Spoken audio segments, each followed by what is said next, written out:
ये लड़का पैदा हुआ था एक सुपर रेयर हिडन स्किल के साथ, मिरर वर्ल्ड रिवर्सल, एक ऐसी शक्ति जो तकदीर को भी पलट सकती थी। इस स्किल की सबसे खास बात ये थी कि ये किसी भी बेकार दिखने वाली एबिलिटी को कुछ। भाई लोग कैसे हैं आप लोग। आई होप आप लोग सब अच्छे हैं। जितने भी लोग इस वीडियो को देख रहे हो ना, प्लीज लाइक शेयर और सब्सक्राइब कर दो। वीडियो देखने वाले आधे से ज्यादा बंदे लाइक शेयर और सब्सक्राइब नहीं करते, तो उन लोगों की सब्सक्राइब की वजह से मुझे मोटिवेशन मिलता है। अविश्वसनीय बना देती थी, जैसे उसकी एक साधारण वाइन कंट्रोल स्किल जो मुश्किल से किसी दुश्मन को रोक पाती थी, उसने उसे बदल दिया क्योटिक थॉर्न्स में। अब ये स्किल दुश्मनों पर कांटे बरसाती थी और उन्हें कंफ्यूजन में डाल देती थी। कोई सोच भी नहीं सकता था कि एक बेकार सी एबिलिटी इतनी घातक बन जाएगी। लेकिन ये कहानी यहीं से नहीं शुरू होती। असली कहानी शुरू होती है तब जब हमारा एमसी पहले से ही एक लेजेंडरी वॉरियर था। उसने अनगिनत युद्ध लड़े, खून और आग के बीच अपनी किस्मत गढ़ी। उसके शरीर पर जख्म थे, पर उससे गहरे थे वो निशान जो विश्वासघात ने दिए। उसका सबसे बड़ा साथी उसका भाई समान दोस्त लुई, जिसने एक दिन उसे धोखा दिया। इस दुनिया में जहां अचानक डंजन्स प्रकट होने लगे थे, वहां से निकलने वाली रहस्यमयी शक्तियों को लोग क्लासेस कहते थे। इन डंजन्स को जीतने के लिए लोग पार्टियां बनाते थे, और उसी दौरान लुई ने ठान लिया कि उसके दोस्त की शक्ति अब राजघराने की होनी चाहिए ताकि साम्राज्य स्थिर रह सके। मगर सच्चाई ये थी, उसे डर था। डर उस ताकत से जो उसके दोस्त ने हासिल कर ली थी, एक ऐसी शक्ति जिसने एसएसएस रैंक को भी पार कर लिया था। एक रात लुई ने विश्वास का मुखौटा उतारा और बारूद की आग में सब खत्म कर दिया। पर मौत ने यून को नहीं रोका, क्योंकि उसी पल उसका हिडन स्किल मिरर वर्ल्ड सक्रिय हो गया। उसकी आत्मा एक झील के भीतर बने मिरर्ड रेल्म में स्थानांतरित हो गई, एक ऐसा संसार जहां प्रतिबिंब भी जिंदा थे। दशकों बाद एक और लड़का उसी झील के पास उल्टा लटकाया गया। कुछ बुलीज उसे पीट रहे थे, उसका चेहरा पानी में दबा रहे थे। उसकी चीखें किसी दूर सोई हुई आत्मा तक पहुंची। हाँ, वही आत्मा, यून की। एक चश्मे वाला लड़का बीच में आया, मगर बदमाशों ने उसका भी मजाक उड़ाया। तभी अचानक डंजन मैनिफेस्ट हुआ, जमीन फटी और मॉन्स्टर्स उभर आए। सब डर के मारे भाग गए, पर वो नर्डी लड़का रुका रहा। उसने कोशिश की उस बंधे हुए लड़के को छुड़ाने की। तभी मॉन्स्टर्स ने हमला किया और झील का पानी सिहर उठा। पानी में डूबा वो लड़का अचानक जाग उठा। उसकी आंखें नीली चमक रही थीं। उसने गरजते हुए बोला, ग्लेशियल इम्पैक्ट। पर सिस्टम ने चेतावनी दी, target HP full, healing failed. वो हमला जो जीवन देने वाला था, किसी राक्षस को बचाने की कोशिश कर रहा था। चश्मे वाला लड़का चिल्लाया, तू क्या कर रहा है? वो तो मॉन्स्टर है। लेकिन उसी पल हमारे नायक ने महसूस किया, उसका चेतन यून के कमजोर शरीर में समा गया है। वो समझ गया कि मिरर वर्ल्ड ने उसे दूसरी जिंदगी दी है। वही झील, वही गहराई, वही पुकार जिसने उसे पुनर्जन्म दिया। अब उसके भीतर था सिर्फ एक ही भाव, बदला। कमजोर शरीर, टूटी हुई स्किल्स और सबकी नजर में एक बेकार चांटर, यही थी उसकी नई पहचान। मगर यून हार मानने वालों में से नहीं था। उसने तय किया कि वो मिरर वर्ल्ड स्किल का सच जानकर दुनिया को दिखाएगा कि हर कमजोरी में एक छिपी हुई ताकत होती है। वो सिस्टम से लड़ने लगा, skill activation denied, requirement not met, बार बार यही सुनता रहा। उसने गॉब्लिन पर कोशिश की, विफल। उसके हथियार पर प्रयास किया, फिर भी असफल। और तभी एक लेवल 10 मैलफॉर्म्ड ओवरलॉर्ड प्रकट हुआ। उसके साथ आई सैकड़ों मॉन्स्टर्स की सेना। चश्मे वाला लड़का घबरा गया, हम खत्म हो गए। पर यून मुस्कुराया। उसने एक बार फिर मिरर वर्ल्ड सक्रिय किया, इस बार अपने ही एक बेकार स्किल पर। और तभी सिस्टम ने स्वीकार कर लिया। एंटैंगलिंग वाइन्स पलट गई और बनी केओटिक थॉर्न्स।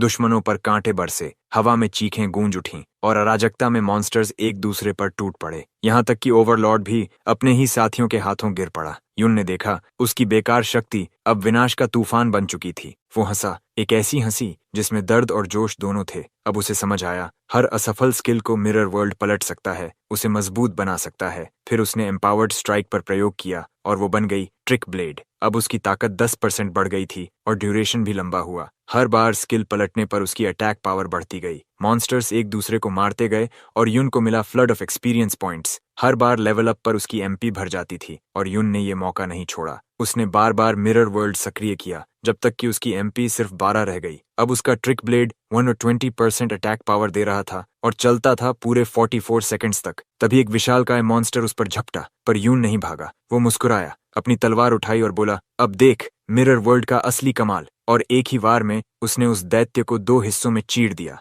आखिरकार असली यून लौट आया था। Meanwhile the nerdy boy just stood there, speechless. सामने वही दृश्य था जो उसकी आंखों पर यकीन नहीं आने दे रहा था। उसकी ट्रिक ब्लेड स्किल अब 2.3 गुना ज्यादा ताकतवर हो चुकी थी। हर स्विंग हवा को चीरता, हर वार जमीन को हिला देता। तभी जमीन कांप उठी और नीचे से उठा एक विशालकाय डंजन लॉर्ड, लेवल 21 का राक्षस। पर यून ने पीछे हटने से इनकार किया। उसने केओटिक थॉर्न्स छोड़ी, पर लॉर्ड उस स्किल से पूरी तरह इम्यून था। उसने अपने विशाल पंजों से पलटवार किया, हवा तक चिल्ला उठी। पर उसी पल चश्मे वाला नर्डी लड़का शाओजी बहादुरी दिखाते हुए आगे आया और ढाल उठा ली। यून की आंखें चौड़ी रह गईं। ये दृश्य उसे उसके अतीत के साथी की याद दिला गया, जो हमेशा उसकी रक्षा करता था। लेकिन ढाल ज्यादा देर नहीं टिक सकी और श्याओ हवा में उछलता हुआ दूर जा गिरा। यून ने तुरंत उसकी तरफ दौड़ लगाई, उसे हील किया और कहा, पोशन ले जल्दी। फिर उसने एक तेज योजना बनाई। श्याओ वेट, बस कुछ सेकंड और। अब ट्रिक ब्लेड के सिर्फ 8 सेकंड्स बचे थे। यून ने उन पलों में दर्जनों मॉन्स्टर्स को काट गिराया। हर किल के साथ उसे लेवल अप्स मिले और उसका एचपी वैम्पी फिर से भर गया। फिर उसने ट्रिक ब्लेड रिएक्टिवेट किया और शुरू हुआ विनाश का दूसरा दौर। उसकी गति अब आंधी जैसी थी, हर दिशा से वार करता, मॉन्स्टर्स को धूल में मिला देता। जल्द ही यून लेवल 12 तक पहुंच गया। अब ट्रिक ब्लेड की शक्ति 510% तक बढ़ चुकी थी। आखिर वो पल आया। डंजन लॉर्ड फिर से गरजा, पर यून अब अलग था। वो हवा में उछला, उसकी चालें बिजली जैसी तेज थीं। अलग अलग एंगल्स से वार करते हुए यून ने एक के बाद एक आघात किए और आखिरकार डंजन लॉर्ड गिर पड़ा। चुप्पी छा गई। शाओजी ने अविश्वास से देखा, एक चांटर, वो भी लेवल 5 का, उसने डंजन लॉर्ड को हरा दिया। डंजन साफ हो चुका था। यून ने गिरे हुए लूट आइटम्स इकट्ठे किए, जबकि शाओ अब भी हक्का बक्का था। उसने पूछा, तू इतना ताकतवर अचानक कैसे हो गया? यून ने मुस्कुराते हुए पलटकर पूछा, क्या तुम चाओ बेन से कोई रिश्ता रखते हो? शाओ ठिठक गया, तुम मेरे परदादा बेन का नाम कैसे जानते हो? यून की आंखों में सदमे की झिलमिलाहट आई। तो तुम बेन के पोते हो। लेकिन उसके मन में सवालों का तूफान उठा, क्योंकि उसकी यादों में लुई ने उसके सभी साथियों को खत्म कर दिया था। उसने बात को आगे बढ़ाने की कोशिश की, मगर शाओजी झुंझलाकर बोला, अगर तुम अपने सच नहीं बताओगे तो मैं भी नहीं बताऊंगा। फिर थोड़ा रुककर उसने पूछा, तुमने अपनी ताकत अब तक क्यों छिपाई थी? और बिना जवाब सुने बात मोड़ दी, चलो वापस स्कूल चलते हैं, कल मेमोरियल हॉल में विजिट है। ह्यून ने हल्की मुस्कान दी, लेकिन अंदर से सतर्क था। मेमोरियल हॉल का जिक्र सुनते ही उसके मन में कौतूहल उठा। शायद वहां मुझे पता चलेगा कि मेरे मरने के बाद दुनिया में क्या हुआ। अगले दिन वो दोनों रेल बस में सवार हुए। यून खिड़की से बाहर देख रहा था। अब की दुनिया अलग थी। ट्रांसपोर्ट तक डंजन डिराइव्ड प्रोडक्ट से चल रहे थे। हर चीज, हर डिवाइस किसी न किसी डंजन से जुड़ी हुई थी। वो बुदबुदाया, वो चीजें जो कभी सिर्फ मौत के इलाकों में मिलती थीं, अब रोजमर्रा की जिंदगी का हिस्सा बन गई हैं। जिज्ञासा से उसने अपनी काइमेरा बोन रिंग निकाली और याद आया, पुराने समय में डंजन खत्म होते ही सारी चीजें गायब हो जाती थीं। कितना कुछ बदल गया है, उसने धीमे से कहा। जब वो मेमोरियल हॉल पहुंचे, यून का दिल थम गया। सामने एक विशाल मूर्ति थी, लुई की। वही लुई जिसने उसे धोखा दिया था, अब लोगों की नजरों में हीरो बन चुका था। इतिहास कहता था, लुई ने अकेले उन दानवों को परास्त किया जो सैकड़ों डंजन से निकले थे। एक एसएसएस रैंक्ड डंजन जिसने वर्षों तक लोगों को सताया, उसे भी लुई ने अपने हीरो स्क्वाड के साथ खत्म किया। पर यून जानता था, असली विजेता वही था, वो और उसकी सेना। फिर भी इतिहास ने उसे देशद्रोही लूहे कहा। वो मूर्ति देखते हुए उसके होंठ कांपे। उन्होंने मेरी कहानी मिटा दी। उधर स्कूल टीचर छात्रों को समझा रही थी। हीरो लुई ने डिंगकुन की मदद से विद्रोह दबाया। यून चौंक गया। डिंगकुन, ये नाम मैंने कभी नहीं सुना। तभी भीड़ अलग हुई और सामने आया डिंगशू, वही बदमाश नेता। उसने यून और शाओ को जिंदा देखकर कहा, तो तुम लोग अब भी जिंदा हो? जरूर कोई एक्सपर्ट आसपास था जिसने डंजन क्लियर किया। छात्र उसके चारों ओर जमा हो गए। डिंगशू ने शाओ को घूरा। सारा झमेला तुमने किया। जब शाओ ने विरोध किया, डिंगशू ने उंगली उठाई और हीरो डिंगकुन की मूर्ति की ओर इशारा किया। वहां उसके पांवों के नीचे एक और मूर्ति थी, शाओएन उर्फ बेन, जिसे कुचला दिखाया गया था। डिंगशू ने गुस्से से चिल्लाया, तुम मेरे पूर्वज का अपमान कर रहे हो। बाकी छात्र फुसफुसाने लगे, वो तो उसी गद्दार वंश का है। टीचर तुरंत आगे आई। काफी हुआ शाओ, माफी मांगो। मत भूलो, हीरो के परिवार ने कभी तुम्हारे पूर्वजों की जान बख्शी थी। डिंगशू ने सबके सामने ताना मारा, कोई भी गद्दार की औलाद की मदद नहीं करेगा। उसकी आवाज में घृणा थी और बाकी छात्र बस चुपचाप सिर झुकाए खड़े थे। तभी वो यून की तरफ बढ़ा, लेकिन इससे पहले कि वो कुछ करता, हमारा नायक आगे बढ़ा और एक ही वार में उसे नीचे गिरा दिया। पूरा मेमोरियल हॉल सन्न रह गया। सबकी आंखें फैल गईं। एक लेवल 5 चांटर ने डिंगशू को गिरा दिया। फुसफुसाहटें शुरू हो गईं। क्या डिंगशू वाकई इतना कमजोर है? उसने तो हीरो परिवार का अपमान कर दिया। क्रोध में जलते हुए डिंगशू ने यून को पंचिंग बैग कहा और अपने साथियों को इशारा किया, सब मिलकर इस ढोंगी को खत्म करो। लेकिन यून की आंखों में ठंडा आत्मविश्वास था। एक एक करके वो सबको गिरा देता है, हर पंच सटीक, हर वार नियंत्रित। कुछ सेकंड में ही पूरा गिरोह जमीन पर पड़ा था, डिंगशू सहित। सबकी सांसें थम गईं।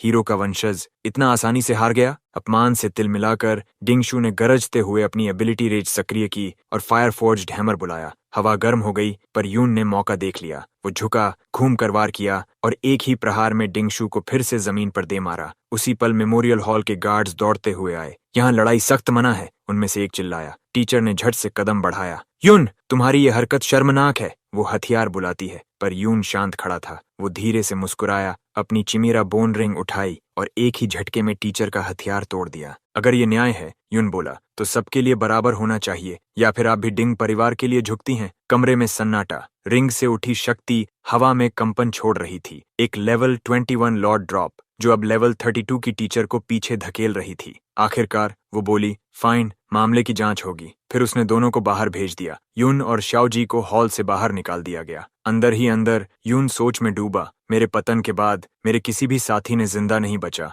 और बैन बैन उसे डिंग कुन ने ही खत्म किया था। बाहर आते ही उसने शाओ से पूछा, बताओ ये डिंग कुन असल में कौन था? शाओ ने जवाब दिया, कहते हैं डिंग कुन ने ही उस गद्दार यून की साजिश पकड़ी थी। वही सेना लेकर एसएसएस डंजन तक पहुंचा और विद्रोह खत्म किया। यून की मुठ्ठियां कस गईं। उसे याद था उस डंजन में उसके सैनिकों पर घात लगाकर हमला किया गया था, तो यही कहानी बना डाली गई, उसने सोचा। शाओ आगे बोला, किंग ने बाद में डिंग कुन को सम्मानित किया। कहा जाता है वो विंटरलैंड कैटेक्लिज्म को रोकने वाला नायक था। यून की आंखें ठंडी हो गईं। वो झूठ है, वो संकट मैंने खत्म किया था, उसने नहीं। पर सबसे ज्यादा दर्द तब हुआ जब स्याओ ने कहा, डिंग कुन की तलवार थी फ्लोइंग क्लाउड सोर्ड, वही जिससे उसने खलनायक यून का सिर काटा था। वो सुनकर यून की सांस भारी हो गई। उसकी नजर में आग जल उठी। उसने मेरी जीतें, मेरी तलवार, मेरा नाम सब चुरा लिया। वो बुदबुदाया, अब डिंग कुन खुद गिरेगा मेरे हाथों। रात ढल रही थी जब दोनों डिंग परिवार के कॉम्पाउंड पहुंचे। चारों ओर गश्त लगाते गार्ड्स, हर कोने में सिक्योरिटी। लेकिन जैसे ही उन्होंने यून और शाओ को देखा, उन्होंने बस एक नजर डाली और आगे बढ़ गए।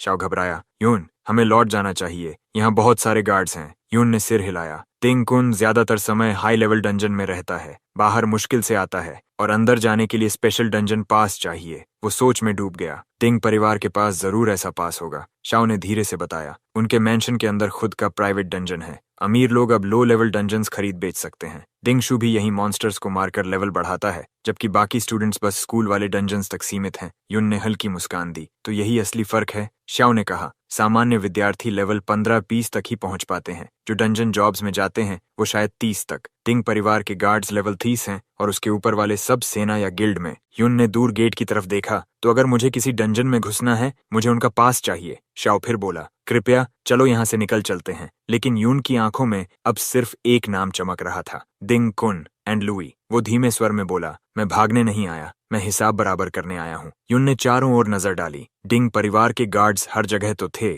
मगर उनका ध्यान बटा हुआ था। कुछ बातें कर रहे थे, कुछ आधे सोए जैसे लग रहे थे।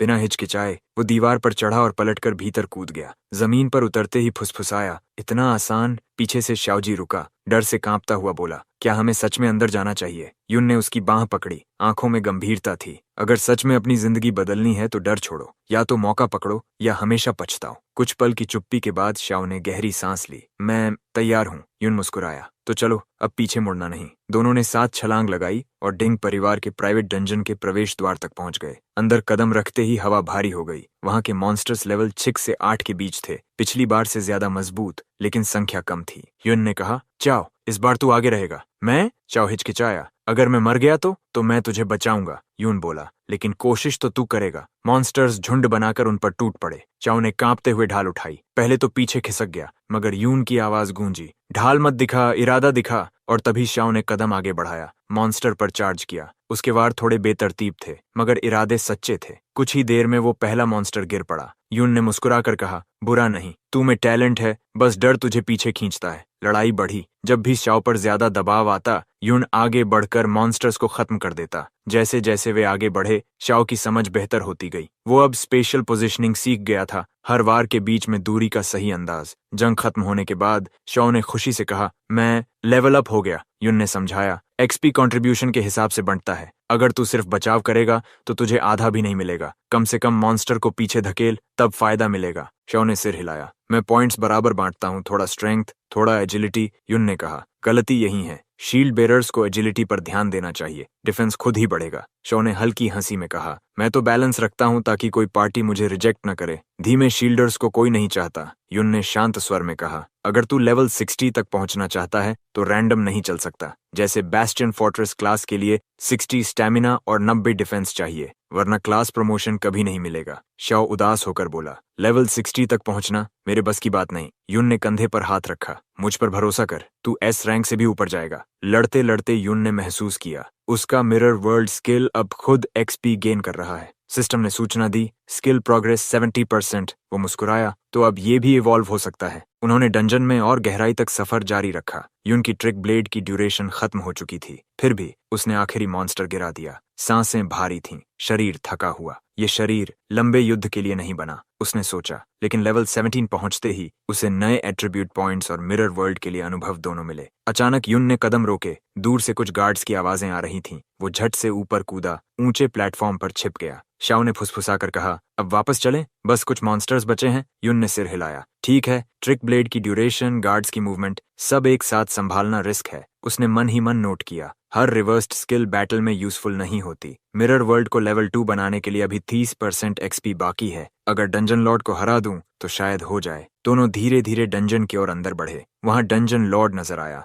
मगर वो जंजीरों में बंधा हुआ था। शाओ ने हैरानी से कहा, पहली बार किसी लॉर्ड को इस तरह कैद देखा है। युन ने फुसफुसाया, अभी हमला नहीं, इतने गार्ड्स हैं कि हलचल होते ही सब यहाँ आ जाएंगे। उसने एक मुखौटा पहना और एक गश्ती गार्ड पर झपटा। कुछ ही सेकंड में गार्ड बेहोश जमीन पर पड़ा था। युन ने उसकी गर्दन पर हल्का दबाव डाला और कहा, अब बताओ पास कहाँ है? घबराया हुआ गार्ड बोला, ओल्ड मास्टर की स्टडी में, वहां डंजन पासेस रखे हैं। युन मुस्कुराया, आंखों में चमक थी। वो गार्ड कांपती आवाज में बोला, मैं सच कह रहा हूँ, मैंने खुद ओल्ड मास्टर और उसके गार्ड को उन पासेस के साथ जाते देखा है। वो सिर्फ टेम्पररी यूज के लिए हैं, बिना मदद के कोई अंदर की सिक्योरिटी पार नहीं कर सकता। युन ने ठंडे स्वर में कहा, इन्वेंट्री खाली करो। गार्ड ने सब निकाला, कुछ पोशंस, कुछ स्क्रैप्स, बस इतना ही। युन ने देखा कि उसके पास एक स्किल बुक भी थी। उसे उठाकर बोला, लोभ हमेशा किसी न किसी रूप में बच ही जाता है। बाहर निकलते हुए गार्ड ने धीरे से कहा, तेंग परिवार हर कीमती ड्रॉप खुद रखता है, दूसरों को बस साधारण चीजें मिलती हैं। युन ने बुक खोली। सिस्टम ने सूचना दी, new skill acquired, slowing aura,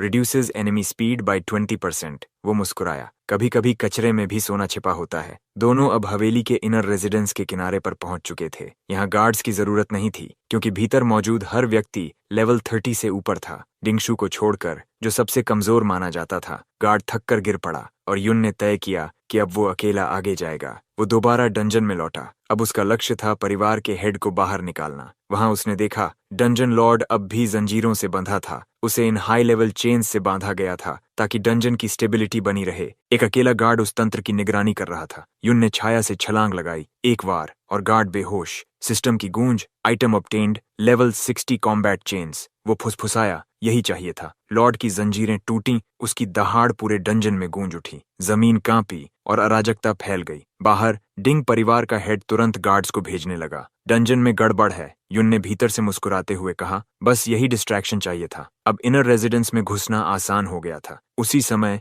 हवेली के गेट पर एक गाड़ी रुकी। दूसरा प्रमुख, डिंग हाओ, बाहर निकला। उसके साथ डिंग शू था। वो अगले वाहन तक गया, दरवाजा खोला, वेलकम मिस युन शाह। सामने एक सुंदर स्त्री उतरी, उसके साथ उसकी सहायक। डिंग हाओ ने शालीनता से सिर झुकाया और अगले ही पल उसने पास खड़े गार्ड को लात मार दी। अगली बार देर मत करना। फिर वह अपने मेहमानों को भीतर ले गया। दूर से शाओजी ये सब देख रहा था, आंखों में झटका और डर दोनों। कुछ ही देर बाद यून उसके पास पहुंचा। डंजन लॉर्ड लेवल 30 का है, उसे जिंदा पकड़ना आसान नहीं। ये हंगामा जानबूझकर करवाया गया है ताकि परिवार का हेड व्यस्त रहे। शाओ ने चौंक कर कहा, जो गार्ड अभी लात खाकर गिरा वो मेरा अंकल है। यून के चेहरे पर गहराई उतर आई। मेरे परिवार का तो अंत हो गया था, उसने कहा। कम से कम तुम लोगों को जिंदा रहने की बेइज्जती तो मिली। शाओ की आंखें नम थीं। हम चाओ परिवार को डिंग कुन ने गुलाम बना दिया था। मेरे पिता ने विरोध किया तो वो पागल हो गए और मेरे अंकल को नौकर बना दिया गया। तब से हम बस जीने की कोशिश करते हैं। यून ने कठोर स्वर में कहा, अगर डरते रहोगे तो हमेशा वही रहोगे जो वो बनाना चाहते हैं। शाओ ने कांपते हुए कहा, पर अंदर डिंगशू का पिता है,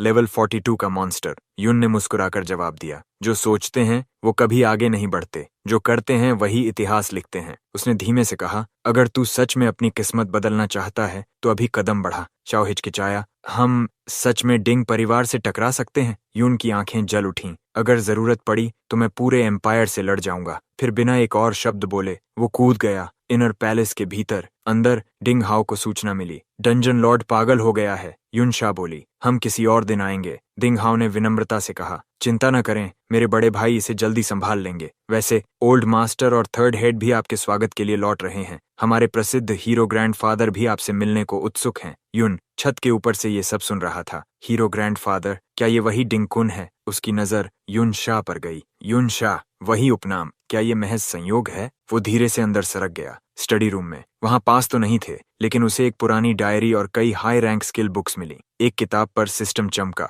skill acquired, slowing aura, decrease enemy speed by 20%। वो बोला, धीमी चाल में भी जीत होती है, बस सही वक्त चाहिए। बाहर शाओजी ने देखा कि गार्ड्स अब इनर रेजिडेंस के चारों ओर फैल चुके थे। उसका दिल तेज धड़क रहा था। अगर युन पकड़ा गया तो वो भागने ही वाला था, पर अचानक उसे अपने पिता की छवि याद आई, टूटी हुई, थकी हुई, अपमान में झुकी, और उसी पल उसने हिम्मत जुटाई। हे, इधर देखो, वो चिल्लाया। गार्ड्स उसकी तरफ मुड़े, हड़बड़ाहट मच गई, और उस मौके का फायदा उठाते हुए यून ने खिड़की से छलांग लगाई। हवा में घूमता हुआ उतरा। उसने नीचे शॉ को देखा, मुस्कुराया, तू आखिरकार डर से जीत गया। अब ये दोनों, एक गद्दार का पुनर्जन्म और एक गुलाम का बेटा, एक साथ डिंग परिवार के साम्राज्य में आग लगाने वाले थे। यून की आवाज पूरे महल में गूंज उठी, सुन लो सब, मेरे पास हैं लेवल 60 कॉम्बैट चेन्स और स्किल बुक्स। उसकी चीख इतनी ऊंची थी कि पूरे डिंग परिवार में हलचल मच गई। फिर उसने अपनी आंखें बंद कीं और फुसफुसाया, मिरर वर्ल्ड रिवर्स। तुरंत उसकी स्लोविंग ऑरा उलटकर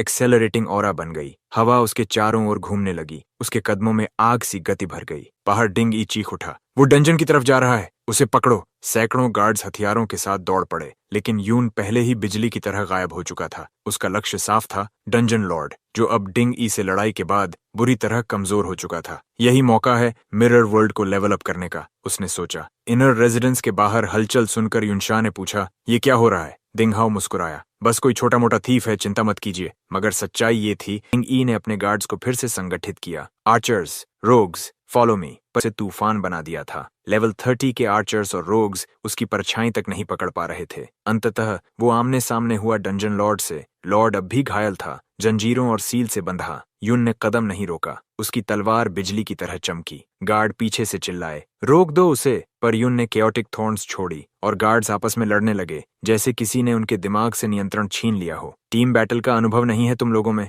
यून ने कहा, और वो उनकी पंक्ति तोड़कर आगे निकल गया। तभी डिंग ई आया, चमकदार आर्मर में, हाथ में भारी बैटल एक्स लिए। काफी खेल लिया, वो गरजा, अब खत्म। यून शांत था। उसने अपने चेन्स हवा में लहराए। Highly combat chains activate. वो उनकी पूरी शक्ति इस्तेमाल नहीं कर सकता था, लेकिन लेवल 60 की रेलिक फिर भी भयानक थी। उसने उन चेन्स से डंजन लॉर्ड का सील तोड़ा और एक ही क्षण में कई दिशाओं से हमला बोला। लॉर्ड ने दहाड़ मारी और जमीन हिल गई। आखिरी वार के साथ सब शांत हो गया। सिस्टम गूंज उठा, dungeon Lord eliminated, level up 20, mirror world skill level increased. लेकिन तभी डिंगी और उसके गार्ड्स चारों तरफ से घेरने लगे। अब भागने की जगह नहीं बची। डिंगी गरजा। यून मुस्कुराया, शायद तुम्हें मिरर से डर नहीं लगता, और अचानक वो गायब हो गया। डिंग ई के चेहरे पर अविश्वास था। कहाँ गया वो? वो चीखा, सर्च द डंजन। उधर यून ने आंखें खोलीं और पाया खुद को एक नई जगह पर। हर चीज उलटी थी, मिरर वर्ल्ड के अंदर। तो यही असली दुनिया है, मेरी दुनिया, वो फुसफुसाया। सिस्टम ने सूचित किया, टाइम लिमिट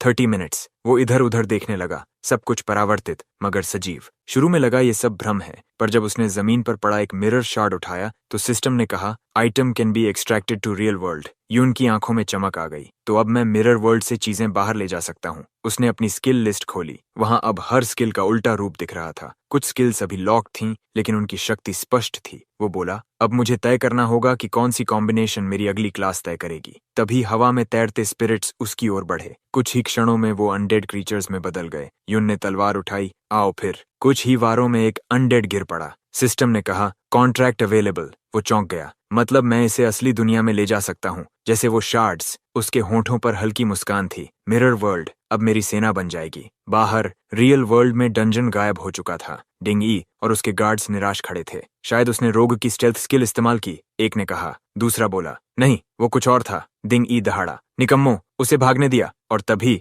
यून उनके पीछे प्रकट हुआ। टाइमर खत्म होते ही वो मिरर वर्ल्ड से लौट आया। अब खेल शुरू होता है, उसने कहा। उसने हाथ उठाया और उसके पीछे 20 अनडेड क्रीचर्स उभर आए। सबके चेहरे पर दहशत फैल गई। उनकी लेवल सिर्फ 20 है, एक गार्ड चिल्लाया। डिंग ई बोला, पकड़ो उसे। पर यून पहले ही गायब हो चुका था। हवा में बस उसकी हंसी गूंज रही थी। बाहर निकलते हुए उसने देखा अनडेड्स अभी कमजोर हैं, लेकिन कॉन्ट्रैक्ट्स सफल रहे। मिरर वर्ल्ड की सीमा 200 मीटर तक है। उसने हल्का सिर हिलाया। अगली बार और गहराई में जाऊंगा। तभी उसने देखा शाओजी एक गार्ड के कब्जे में। वो बिना सोचे दौड़ा, एक स्विफ्ट किक से गार्ड को गिराया और शाओ को खींच लिया। यून ने गहरी सांस ली। Mission complete. अब सब कुछ नियंत्रण में था। उसने आखिरी बार पीछे देखा। डिंग परिवार के गार्ड्स अब भी उन अनडेड क्रीचर्स से जूझ रहे थे जिन्हें उसने छोड़ा था। उन्हें हराना आसान था, पर हर बार जब वो एक को गिराते, वो दोबारा जिंदा होकर उठ जाता। लड़ाई अंतहीन लग रही थी, जब तक कि एक नई शक्ति वहां नहीं पहुंची। तीसरा प्रमुख डिंगा अपनी चमकती तलवार के साथ पहुंचा। उसने चारों ओर एक नजर डाली और बस एक वार में सारे अनडेड धूल बनकर बिखर गए। ये समनिंग क्रीचर्स एमपी खाती हैं, उसने ठंडे स्वर में कहा। थोड़ी देर में ये अपने आप मिट जाएंगे। उसके आने से पूरा महल फिर से शांत हो गया, पर अंदर रेजिडेंस में डिंग हाउ झुका हुआ था, ओल्ड मास्टर के सामने। वो इंट्रूडर भाग गया मास्टर, उसने सिर झुकाकर कहा। खिड़की से कूदा, गार्ड्स पहचान नहीं पाए। ओल्ड मास्टर की मुट्ठियां कांप उठीं। हम तो ये तक नहीं जानते कि वो दिखता कैसा था। डिंग हाउ ने माहौल हल्का करने की कोशिश की, लेकिन युनशा ने कहा है कि वो हीरोज डंजन का दौरा करेंगी। ये अच्छी खबर है। मास्टर ने गुस्से में मेज पर मुक्का मारा। पहले उस इंट्रूडर को ढूंढो और देखो क्या उसने कुछ चुराया भी है। दूसरी ओर हमारे नायक यून शांत मुस्कुराते हुए बोला, पास मेरे पास है। अब बस किसी ऐसे व्यक्ति की जरूरत है जो मुझे हीरोज डंजन तक ले जा सके। वो अब डिंग शू के पुराने घर में था। लेवल 20 पहुंच चुका था, पर उसकी चाइमेरा बोन रिंग अब लगभग टूट चुकी थी। उसने अपनी लूट गिनी, 10 स्किल बुक्स, ज्यादातर support chants, battle song chant. उसने बुक खोली। इसे उलटूं तो बनेगा shield song chant. Mirror world अब लेवल 2 पर था और उसकी अनडेड समन्स ने उसकी कॉम्बैट पावर में जबरदस्त उछाल दिया था। लेकिन यून जानता था ये काफी नहीं है। अगर मुझे हीरो डिंग कुन से टकराना है तो मुझे लेवल 50 चाहिए और एक एस रैंक अनडेड कॉन्ट्रैक्ट। उसने धीरे से कहा, वो दिन दूर नहीं। शाओजी ने घबराकर कहा, डिंग परिवार ने हमारे चेहरे नहीं देखे, है ना? यून ने सिर हिलाया। नहीं, हम सुरक्षित हैं। फिर उसने पूछा, क्या तुम्हें किसी ऐसे डंजन का पता है जहां किसी शक्तिशाली व्यक्ति की मौत हुई हो? शाओ ने सोचा, फिर हिचकिचाया। स्कूल वाला डंजन, लेकिन वहां चोरी छिपे जाना आसान नहीं। यून ने मुस्कुराकर कहा, मुझे अपने रास्ते पता है। कुछ देर बाद वो अपने स्कूल टीचर के प्राइवेट रेजिडेंस पहुंचा। 2 स्किल बुक्स रखी और बोला, एक छोटी सी मदद चाहिए। टीचर ने मुस्कुराकर कहा, मैं कुछ कर नहीं सकता, लेकिन हाल ही में डंजन सिर्फ ग्रेजुएटिंग स्टूडेंट्स के लिए खुला है। अगर किसी टीचर की रिकमेंडेशन हो तो प्रवेश मिल जाता है। यून ने सिर झुकाकर कहा, तो बस यही चाहिए था। और कुछ देर बाद वो खड़ा था स्कूल डंजन गेट के सामने, जहां दर्जनों छात्र अपने अपने पार्टीज बना रहे थे, लेवलिंग की योजना बनाते हुए। यून ने चारों ओर नजर डाली। हवा में कुछ अजीब था। फुसफुसाहटें सुनी। सुना है ये वैलियंट डंजन हीरो ने स्कूल को गिफ्ट किया था, श्याओ ने धीरे से कहा। यही वो जगह है जहां हीरो ने गद्दार श्याओएन को मारा था। यून के चेहरे पर सन्नाटा उतर आया। तो ये वही जगह है, उसने बुदबुदाया, जहां उन्होंने मेरी कहानी मिटाई थी। टीचर ने सबको चेताया, डंजन लेवल 20-40 है, सावधानी से चलना। सी, तुम सबको लीड करोगे और यून, शाओ, तुम दोनों पीछे रहोगे। सी ने नाक सिकोड़ते हुए कहा, ग्रेट, अब ये लो लेवल्स भी मेरे साथ हैं। अंदर प्रवेश करते ही सी ने युनशा और यूनियन को देखा। वाह, तुम दोनों तो कमाल लग रही हो, चाहो तो मेरे साथ चल सकती हो। उसकी टीम का साथी बोला, तुम्हारी औकात देखी है। वो दोनों लेवल 30+ हैं। तभी युनशा और यूनियन सीधे यून की तरफ बढ़ी। वो चौंक गया। वो वही है, डिंग फैमिली एस्टेट की गेस्ट। युनशा मुस्कुराई, तुम्हारी आवाज याद है मुझे, मेमोरियल हॉल में सुनी थी। वो थोड़ा झुकी और फुसफुसाई, मैंने तुम्हें कल पहचाना था, डिंग रेजिडेंस में। यून की आंखें फैल गईं। इतनी जल्दी पहचान लिया? वो शांत हंसी के साथ बोली, कुछ निशान शब्दों से ज्यादा बोलते हैं। फिर वो और यूनियन आगे बढ़ गईं। यून वहीं खड़ा रहा, सोच में डूबा। तो डिंगशू ने भी शायद हमारी आवाज पहचान ली होगी। वो अंदर से सतर्क हुआ, मुझे उन पर एहसान चुकाना होगा। उन्होंने मेरा सच छिपाया। उसने धीरे से युनशा की ओर देखा। ये डंजन कुछ ठीक नहीं लगता, सावधान रहना। युनशा मुस्कुराई, वार्निंग के लिए धन्यवाद, लेकिन इस लेवल पर मुझे डरने की जरूरत नहीं। उसकी आत्मविश्वास भरी आवाज पूरे समूह में गूंज उठी। जी और उसके साथी कुछ क्षणों तक हैरान खड़े रहे, फिर सब एक साथ यून के चारों ओर जमा हो गए। वो वही युनशा है ना? क्या तुम उसे जानते हो? यून ने बिना रुके कहा, नॉट रियली, और बस आगे बढ़ गया। जी की टीम के चेहरों पर झुंझलाहट थी। उन्होंने आपस में बहस शुरू कर दी। वो दोनों अकेले जा रहे हैं, ये नियम के खिलाफ है। जी ने तुरंत अपनी इज्जत बचाने के लिए बोला, रिलैक्स, मैं युनशा के काफी करीब हूँ। अगर वो उसके साथ जा रही है तो युन भी कोई लो लेवल नहीं हो सकता। फिर उसने अपने साथियों को याद दिलाया, हम यहाँ क्रिस्टल्स कलेक्ट करने आए हैं। लो ग्रेडर्स को भूल जाओ, सबके पास डिस्ट्रेस फ्लेयर है, मरेंगे तो सिस्टम खुद बताएगा। अंदर ही अंदर जी मुस्कुराया, अच्छा होगा अगर वो ओवर कॉन्फिडेंट लड़का खुद ही मारा जाए। इसी बीच बाहर डिंग शू दौड़ता हुआ डंजन एंट्रेंस पर पहुंचा। वो चीखा, कौन सी टीम अभी अभी अंदर गई? एक टीचर ने जवाब दिया, युन और शाओजी समेत ग्रुप सी। डिंग शू की आंखों में गुस्सा चमका। उसे याद आया जब उसने परिवार को बताया था कि वही दोनों इंट्रूडर्स थे, पर उसके एल्डर्स ने उसकी बात हंसी में उड़ा दी थी। तू अभी भी मेमोरियल हॉल की हार नहीं भूला? परिवार के हेड ने कहा था। स्टूडेंट्स इतने गार्ड से कैसे बच सकते हैं? तीसरे हेड ने सबूत मांगा और ओल्ड मास्टर ने तो उसे सीधा दरवाजा दिखा दिया। अब डिंग शू ठान चुका था, इस बार मैं सबको साबित कर दूंगा। उसने एक टीचर की कॉलर पकड़ ली। मुझे अंदर जाने दो, नहीं तो मैं खुद रास्ता बना लूंगा। उधर डंजन के भीतर यून अपनी तलवार से एक मॉन्स्टर को चीरते हुए बोला, चायो, शील्ड अप।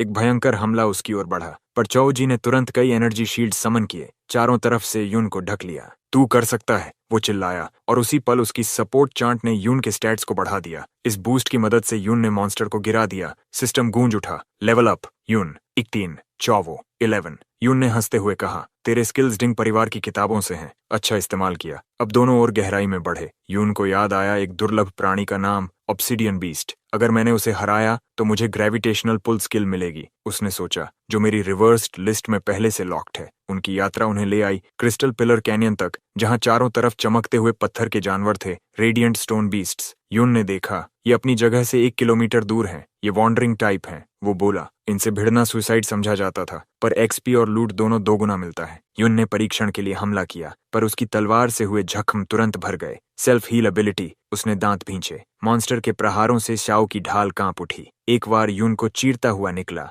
वो पीछे गिरा, खून बहता हुआ। रिट्रीट, यून चिल्लाया और अपनी अनडेड आर्मी समन की। साथ ही चोवोजी के हालिया लेवल अप से मिले डिफेंस बूस्ट का इस्तेमाल किया। काफी देर बाद दोनों पीछे हटकर एक निचले क्षेत्र में रीग्रुप हुए। वहां चोवोजी ने कहा, इस बार मुझे कोशिश करने दो। वो आगे बढ़ा, ढाल उठाई और एक मॉन्स्टर से भिड़ गया। यून ने देखा, अब तू सच में शील्ड बेरर बन रहा है। उसने सिखाया, वार जहां से आए वहीं से ढाल हिलाओ। प्रोटेक्शन सामने नहीं, फ्लो में होना चाहिए। पर एक बार चोवो चूक गया। मॉन्स्टर ने उसे धकेल दिया और वो एक क्रिस्टल से टकराया। यून ने बिजली की तरह झपटकर मॉन्स्टर को खत्म किया, फिर कहा, फॉलो अप स्ट्राइक्स मत भूल, हर मॉन्स्टर दूसरा वार जरूर करता है। फिर हल्की मुस्कान के साथ बोला, और हाँ, टीममेट के पीछे नजर रखना हमेशा। दोनों साथ लड़े, एक तालमेल में, एक लय में। घंटों की लड़ाई के बाद सिस्टम ने चमक दिखाई। यून लेवल 20, चौवो लेवल 15, और चौवो को मिला नया स्किल, शील्ड आर्मर। अब उसकी ढाल के चारों ओर एक ऊर्जा परत थी, जो हर वार को झेल सकती थी। यून ने गहरी सांस ली। अब हम तैयार हैं, वॉन्डरिंग मॉन्स्टर्स, अब बारी तुम्हारी है। ऊपर से टीचर्स दूर से सब देख रहे थे। ये क्रीचर्स नॉर्मल नहीं है, एक ने कहा। दूसरा बोला, किसी स्टूडेंट ने डिस्ट्रेस फ्लेयर छोड़ी है, हमें दखल देना होगा। तीसरा शिक्षक धीमे से बोला, पर अगर ये सच में वॉन्डरिंग टाइप हैं, तो ये स्टूडेंट्स बच नहीं पाएंगे। यून ने शांत स्वर में कहा, टीचर, अगर आप चाहें तो मैं और शाओजी इन वॉन्डरिंग टाइप्स पर नजर रख सकते हैं। शिक्षक चौंका, तुम? ये क्रीचर्स बेहद खतरनाक हैं। यून ने आत्मविश्वास से उत्तर दिया, डिस्ट्रेस सिग्नल इन्हीं से जुड़ा हो सकता है। सिर्फ 2 शिक्षक पर्याप्त नहीं होंगे, हमें आगे बढ़ने दीजिए, हम नजदीक से स्थिति संभाल सकते हैं। कुछ देर सोचकर शिक्षक ने हामी भरी, ठीक है, लेकिन ज्यादा पास मत जाना। यून के चेहरे पर मुस्कान थी, पास जाने की जरूरत नहीं, ये क्रीचर्स खुद मेरे पास आएंगे। अगले ही पल उसने और शाओजी ने एक वॉन्डरिंग मॉन्स्टर पर हमला किया। शाओ ने पीछे से सपोर्ट शील्ड डाला और यून ने मौका देखकर तलवार घुमाई। एक सटीक वार में क्रीचर टूटकर बिखर गया। धूल के बीच यून ने सांस ली, जीता, पर अब भी वो ताकत नहीं लौटी जो पिछले जन्म में थी। भले मिरर वर्ल्ड ने उसकी अटैक पावर बढ़ाई थी, लेकिन उसकी सपोर्ट क्लास की बेस ताकत अब भी सीमित थी। कुछ ही देर बाद एक और मॉन्स्टर गिरा और सिस्टम गूंजा, level up, new drop acquired, crystal long sword. उसने तलवार उठाई, उसकी धार नीली रोशनी छोड़ रही थी। कमजोर बेस अटैक अब नहीं रहेगा। यून मुस्कुराया, मगर उसकी नजर एक और चीज पर थी, ग्रेविटी पुल स्किल बुक अब भी नहीं मिला था। वो बुदबुदाया, ड्रॉप रेट बहुत कम है। तभी आकाश लाल चमक उठा, special grade distress signal, teacher squad. Yoon ने सिर उठाया, दूर आसमान में फ्लेयर जल रहा था। दूसरी ओर ली सुनहरे बालों वाला शिक्षक अपने छात्रों को ढाल के पीछे छिपाकर चिल्ला रहा था, फॉर्मेशन टाइट रखो, ये वॉन्डरर्स पीछे से घेर रहे हैं। गुफा के आसपास अफरा तफरी मच गई थी। दर्जनों विद्यार्थी और शिक्षक शील्ड्स के पीछे से लड़ाई देख रहे थे। यूनशा ने पूछा, क्या हुआ? एक शिक्षक ने कहा, डिस्ट्रेस सिग्नल इसी केव से आया, कुछ छात्र अंदर फंसे हैं, मैं और यूनियन मदद करेंगे। यूनशा बोली। उसने हाथ फैलाया, उसकी बफ और चमक उठी। पूरी टीम की शक्ति एक पल में दोगुनी हो गई। यूनियन ने अगला हमला किया और दोनों बहनों ने मिलकर एक वॉन्डरिंग मॉन्स्टर को पल में गिरा दिया। दूर से ये दृश्य यून देख रहा था। उन दोनों की स्किल्स, इक्विपमेंट सब इलीट लेवल का है। वो बुदबुदाया, हीरो दिंकुन का खून शायद ऐसे ही लड़ता है। फिर उसने श्याओ की ओर देखा, तू यहीं रह, मैं जांच कर आता हूँ कि अंदर क्या हो रहा है। वो मिरर वर्ल्ड में प्रवेश करता है और चौंक जाता है। मैं अब कभी भी अंदर जा सकता हूँ, पहले ऐसा नहीं हुआ था। डिंग परिवार की लड़ाई के बाद यह क्षमता बंद हो गई थी। अब वो समझ गया, मिरर वर्ल्ड ने एवोल्यूशन की है। अंदर उसने देखा, लोग यहाँ प्रतिबिंब के रूप में दिख रहे थे, लेकिन मॉन्स्टर्स नहीं। फिर एक मॉन्स्टर का शव देखा, सड़ा हुआ पर असली। मतलब मैं इस जगह पर शारीरिक रूप से मौजूद हूँ, उसने निष्कर्ष निकाला। वो केव के अंदर बढ़ा और सामने दिखे जी और उसकी टीम। यून की आंखों में शक चमका, तो ये वही हैं जिन्होंने वॉन्डरर्स को यहाँ खींचा। वो और गहराई में गया और अचानक चमकदार दीवारों के बीच कुछ अजीब देखा। वो था स्पेशल क्रिस्टल ओर, साधारण क्रिस्टल से कहीं ज्यादा चमकीला। ये तो एडवांस्ड गियर बनाने में इस्तेमाल होते हैं, गोल्ड से भी कीमती। उसने एक मिरर क्रिस्टल ओर उठाया और सिस्टम ने बताया, mirror travel point unlocked, can return to real world from any mirror surface. Yoon मुस्कुराया, अब मिरर वर्ल्ड मेरा पोर्टल बन गया है। उसने गुफा में आगे झांका, वहां सैकड़ों ओरेस दीवारों में जड़े थे। अगर कोई पूरा हॉल पाले, वो अरबपति बन जाएगा। यून बुदबुदाया। उधर वास्तविक दुनिया में यूनशा और यून यिन ने वॉन्डरर्स का रास्ता साफ करते हुए केव तक पहुंच बनाई। उन्होंने फंसे हुए समूह को चेताया, सतर्क रहो, बाहर निकलते वक्त और हमला हो सकता है। लेकिन जैसे ही वे रिग्रुप करने लगे, धरती कांप गई।